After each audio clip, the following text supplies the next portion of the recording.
like why you had to take my brother's way. Money in my mattress, but I had to cap another safe. I just capped another safe. I just capped another safe. All these bitches on me nothing. The comparisons are what they are, and I know when you turn on the game, you watch them play, he's gonna do. You're just watching him, on the floor where he is at all times, and that kind of magnetism is pretty special, in the college game. So you expect that to continue, and he's fun to watch. Trae Young has become the most popular name in college basketball, and out of nowhere.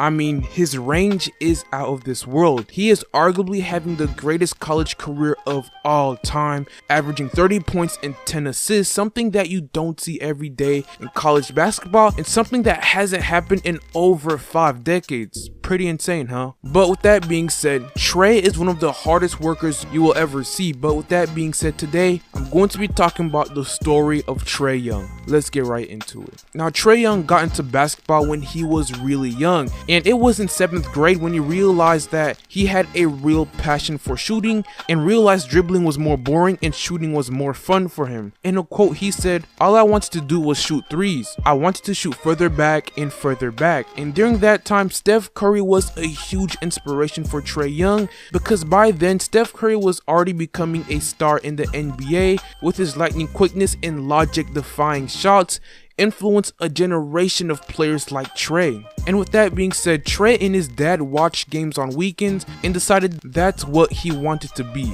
a shooter. And every day Trae and his dad would go to the YMCA before and after school. Stop and pop, Rayford instructed. And if you guys don't know who Rayford is, well, he is actually Trae's father. And the sequence was 50 shots from the line, 50 shots from the college 3-point line, 50 shots from the NBA line, and 50 shots from, well, pretty far beyond that. Trae's father, Rayford, always pushed his son to be the best he could possibly be. And if you guys don't know, Trae's father was actually a former college basketball player for the Texas Tech in the late 1990s, and his dream was to make it in the NBA. And Rayford averaged at least 15 points per game during his final 3 seasons. But his dream never came true, and he thought maybe if he'd worked harder and been tougher, maybe his dream would have come true. But this absence of his dream has haunted him and pushed him for the last 2 decades. And that's why he always pushed Trae every day so he wouldn't experience the same failure like he did. But growing up, Trae was never poor, but his father would work him every single day to de-softify him, so he wouldn't let anybody to get in his head. And during that time, Trae turned himself into a more well-rounded point guard, learning that dribbling and passing can be interesting weapons of their own,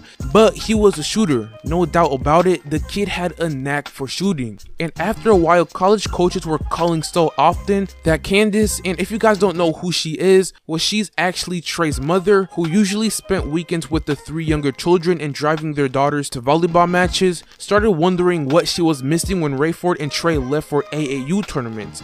And during that time, Trae started to get a lot of offers from colleges. Although Trae Young wasn't even a top 20 player in the 2017 recruiting class, but most of that had to do with his physical attributes.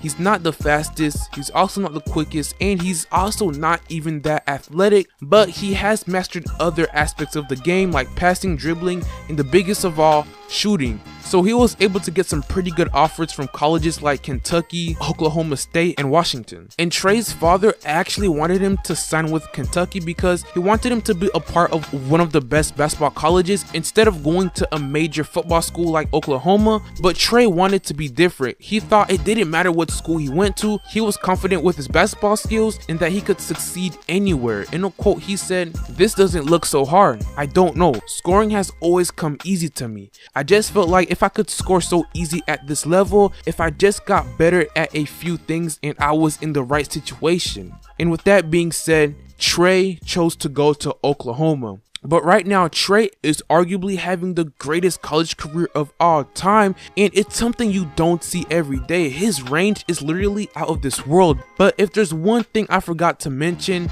is that Trae is one of the humblest players you will ever see, something that his dad always taught him, no matter how successful you are. But right now, all the hard work that Trae has put in is finally paying off. He may not be the quickest the strongest, the fastest, nor the most athletic, but this kid has heart and an unbelievable work ethic, and I have no doubt in my mind that he's going to be a successful basketball player. But with that being said, ladies and gentlemen, that is all I have for you guys today, and if you enjoyed this video, please leave a like, share, and subscribe for more. And don't forget, I will be doing a giveaway at 2,000 subscribers.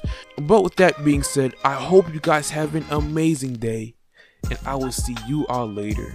Peace.